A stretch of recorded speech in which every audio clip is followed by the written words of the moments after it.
Have you ever felt completely lost? Like the choices you made left you far from where you belong? Maybe you've hurt those who loved you most and wondered if there's any way to be forgiven, to come home again. This is a story for anyone who's felt broken, abandoned, or ashamed. Today we're diving into one of the most moving stories ever told, the story of the prodigal son. It's the tale of a young man who threw everything away, thinking he was beyond saving, only to find that unconditional love and forgiveness were still waiting for him. But this isn't just a story from long ago. It happens in real life, every day. We'll also share the emotional journey of Chris, a young man whose battle with addiction left him lost and broken. Yet, like the prodigal son, he found a way back, guided by love, grace, and forgiveness. No matter how far you've gone, no matter how lost you feel, there's always hope. There's always a way home. Let's begin this journey together. In a small village nestled between rolling hills and deep green valleys, there lived a family whose story would mirror the ancient, timeless themes of love, loss, and redemption. The family consisted of a father, Jacob, a quiet, hardworking man, his wife, Ruth, a gentle spirit known for her kindness, and their two sons, Samuel and Nathan. Life in their village was simple, and their farm provided just enough to meet their needs. However, as the boys grew older, Samuel, the younger of the two, began to long for a life beyond the farm. Samuel's heart yearned for adventure, wealth, and excitement that he believed could only be found in the bustling city he had heard so much about. He felt constrained by the limitations of the village and the expectations of his family. The call of the city became louder each day until Samuel could no longer resist. One evening, as the family sat together under the fading light of the sun, Samuel spoke. "Father, I don't belong here. I need to see the world, to experience life beyond these fields." His father, who had always valued hard work and commitment, was taken aback. "Son, the life you seek out there may not be what you think it is. There's danger in pursuing pleasure and wealth without understanding the cost." But Samuel's heart was set, and he made a bold request. "Give me my share of the inheritance now, Father. Let me take what belongs to me so I can find my own path." With a heavy heart, Jacob divided his property between his two sons, reluctantly giving Samuel his share. It was not a large sum, but to Samuel it represented freedom.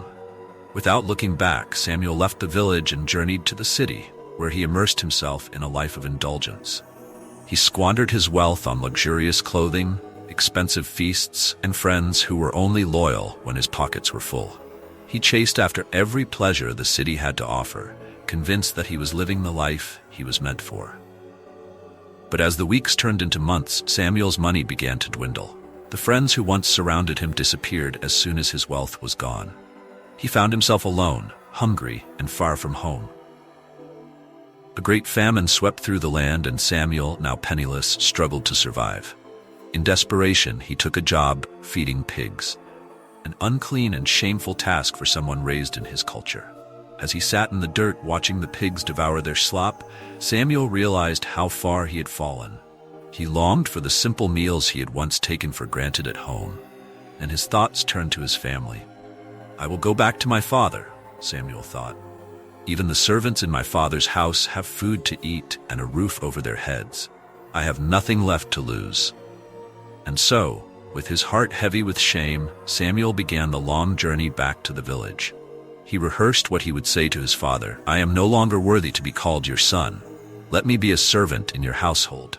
He had no hope of regaining his place as a son, but he prayed his father might allow him to work in exchange for food and shelter.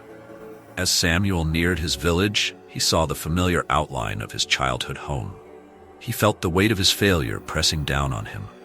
But before he could take another step, he noticed a figure in the distance. It was his father, Jacob, running toward him with open arms. Samuel was overwhelmed with emotion. He fell to his knees, tears streaming down his face. "Father, I have sinned against you. I'm not worthy to be called your son." But Jacob lifted him up and embraced him tightly. "My son," Jacob said, his voice trembling with joy, "you were lost, but now you are found. You were dead, but now you are alive again." Without hesitation, Jacob called for the servants to bring Samuel clean clothes and prepare a feast to celebrate his return. The entire household rejoiced, for the son who had been lost had come home. But not everyone was overjoyed. Nathan, the older brother, had stayed behind and worked diligently alongside his father all these years. When he heard the news of Samuel's return and saw the grand celebration, he was furious. How could his father forgive so easily? Nathan confronted his father. "All these years I have worked hard for you. I've never disobeyed you, yet you've never thrown a feast for me. And now, this son of yours, who wasted everything, comes back and you celebrate him?" Jacob looked at Nathan with compassion. "My son, you have always been with me, and everything I have is yours. But we had to celebrate because your brother was lost and is now found. He was dead, and now he lives again." This parable from the Bible mirrors many real-life stories of people who have experienced loss, betrayal, and ultimately, redemption. One such story is that of Chris and his father, Steve. Chris grew up in a loving home, but like Samuel, he felt the pull of the world beyond his family's care. By the time he was 18, Chris had fallen in with the wrong crowd. He began using drugs and stealing from his family to support his addiction. It wasn't long before he left home entirely, disappearing for months without a word.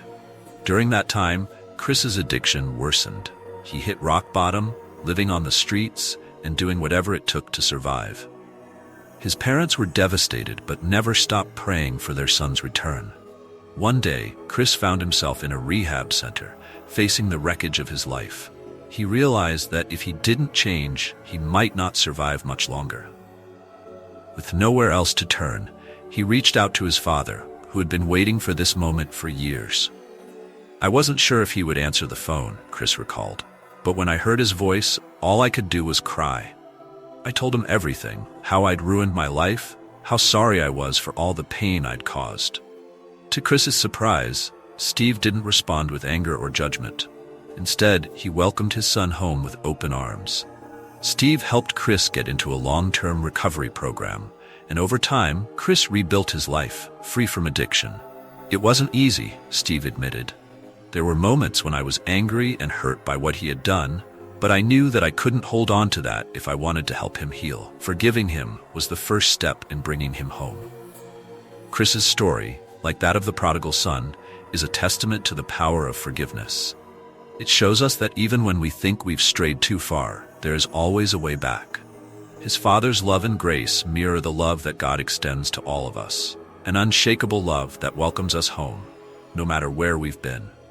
Both the biblical parable of the prodigal son and Chris's real-life journey teach us important lessons about forgiveness, grace, and redemption. In both stories, the fathers represent God's heart toward us, patient, forgiving, and always ready to welcome us back when we're ready to return. Both Jacob and Steve loved their sons despite their mistakes. This mirrors the unconditional love that God has for each of us. No matter how far we stray or how much we mess up, His love never wavers. Forgiveness is at the heart of both stories. It's not easy, especially when trust has been broken, but forgiveness opens the door to healing and restoration. Without forgiveness, relationships remain fractured, but with it, they can be rebuilt. Whether it's a lost son, a broken relationship, or a life that's gone off course, there is always hope for redemption. Both Samuel and Chris found their way back, not because they were perfect, but because they were willing to return. Grace is undeserved, yet it's given freely. Just as Jacob ran to meet his son and Steve welcomed Chris home, God's grace reaches us in our lowest moments. We don't have to earn it, we only have to accept it. As we close this story, let it remind you that no matter how far you've wandered, love and grace are always waiting. Like the prodigal son and Chris, there's always a way back to hope, healing, and forgiveness. If this story touched your heart, I invite you to subscribe and share it with someone who might need to hear these words. By sharing, you help spread the light of love and grace to those who need it most. Thank you for being here, and may your journey always be filled with love, peace, and endless blessings.